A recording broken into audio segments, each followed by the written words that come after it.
Hey guys, it's Ox here and welcome back to my channel. We are back with a new keyboard review and we are taking a break from Switch reviews for now as we have a lot of new boards to catch up to. And you already know we are talking about and taking a look at the new budget 75%. So today, let's all take a look and listen at the new P75 by Epomaker. But first, a quick message to our channel sponsor, PCBWay. PCBWay is your one-stop shop for all your PCB prototyping needs, so if you have any technical projects or PCB prototyping that you need, you may check out PCBWay.com, links in the description. Also, a quick disclaimer that the board was sent by Epomaker for a review, but I wasn't paid to make the review, and of course, I'll give you guys my honest and unbiased opinion about the P75. Now, I'll place all of Epomaker's links on my description down below. Let's go ahead and unbox the P75 and see what we get. So we got the typical box here, and opening it up, we are greeted with the manual. Now I always and highly suggest to read and check the manual, especially if this is your first keyboard. So we have the usual, a USB cable, a switch and keycap puller, and some accent keycaps, and pretty much a very straightforward unboxing. So what is the P75? It's a pre-built full aluminum gasket and tri-mode 75% keyboard, and the price starts at $99. Tax and shipping is not included. Now let's take a first look at the board. We have here the silver variant. They also offer this on a black variant, so the finishing is anodized, and as far as I can say, it has a smooth yet textured finishing to it, but the quality wise, this really has a great anodizing finish for a $99 keyboard. Now on the design aspect, Epomaker went with a simple yet minimalistic look to it, so it has your typical exploded arrow and MIDI keys, and of course the classic metal knob. As you can see here, the bezels are thick, has a conventional wedge look to it, and side profile is also simple. Now taking a look at the back, they also kept it minimal with a nice small Epomaker logo engraved on the middle. As for the front of the board, the USB port is located far left corner. Now I do prefer mine on the middle, but as you can see here, the dongle is here for the 2.4 GHz, so it also acts like a compartment, and also located here is the toggle switch. So you wouldn't have to remove a keycap if you need to change from a wired to a wireless, which is a nice design choice. As for the pre-built, the stock keycaps was actually good. I was surprised on the quality. It's fairly thick for a PBT keycaps. The legends are crisp. I like the modifiers that they used here. It's almost close to a GMK set, and I didn't see any bleeding on the keycaps. For the texture, it's more on the rough side. Now going into the stock switches, you have three options to choose from: Epomaker Zebra linears, Wisteria linears, or Tactiles. Stock-wise, it has a good pre-factory lube and feels consistent enough to be used out of the box. And basically that is it for the P75. So pretty much it's a straightforward 75%. So let's go ahead and jump into the sound test. Now I did a full sound test on the P75, which I'll link below if you want to see the full uncut version. But for this video, I'll do a sound test using my favorite linears and tactiles that I've used, and of course a case foam versus no foam.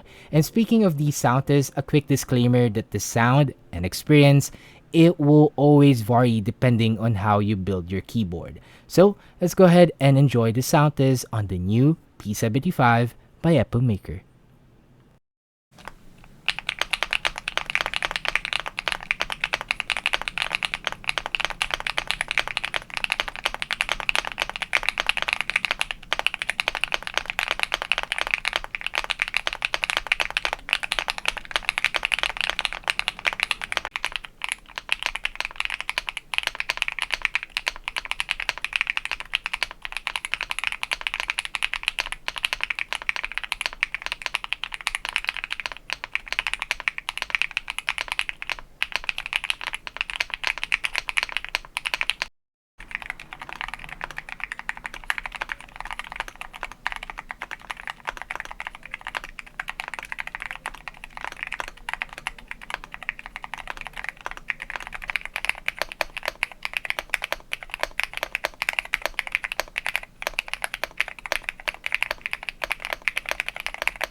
And that was the sound test on the P75. Please do let me know on what you think about them on the comment section down below. I would love to have a discussion with you guys. And now let's talk about my overall thoughts and opinion about the P75. Now, the P75, honestly, one can say the design, the feel, the feature is a bit outdated, or we've seen far too many of a 75% like this. Exploded arrow keys, knob, and honestly, it seems like this board came straight out of 2022, where the peak of keys with knobs was at, and I can definitely agree on that. However, I can say in terms of the overall quality, this kind of surpasses what we had back then and is on par what we have right now in terms of a pre-built keyboard options. But I can also see what Epomaker tried to bring here. With the P75, it's that they just wanted to release a good quality and minimalist budget pre-built keyboard. As seen earlier, the quality on the keycaps was really good for its price point, and hey, knobs are still useful this 2024. Now, was it lazy? Somehow, one can agree, and as for me, I did wanted to see something new for a 75%, but at the same time, what's there to offer? If they're going for a keyboard with LED feature, well, there's so much keyboards right now with those kinds of feature, and the list goes on. I can say that this keyboard is really meant for those newcomers who just wants a one and done keyboard and pretty much also experience having a custom keyboard where they can change the keycaps and switches later down the line. I do have to say that they could have tried something or to come up with a new unique design for the 75% if they would just settle for the basic features on this keyboard. Don't get me wrong, the keyboard is okay. Feel-wise, it has a really nice bounce and flex to it, and has that really soft typing feel while still maintaining a good give, and just a nice full feeling when typing, and also the stock switches are smooth. The factory loop feels really consistent. Sound-wise, while of course it did sound foamy, with the case foam, it wasn't too foam reliant for me, as well as it didn't sound pingy or hollow without it. The stabs here were also well tuned. I didn't hear any ticks while using the keyboard on a daily. Now in context, I've used the keyboard for almost 3 weeks now. Now the P75, it's good for what it is, the price point, but it could have been better. But again, it's not catered for us seasoned enthusiasts who already have a lot of experience with keyboards. I would say this again, that these are geared towards to those who are new or beginner in our hobby, who just wants to get a pre-built 75 and call it a day.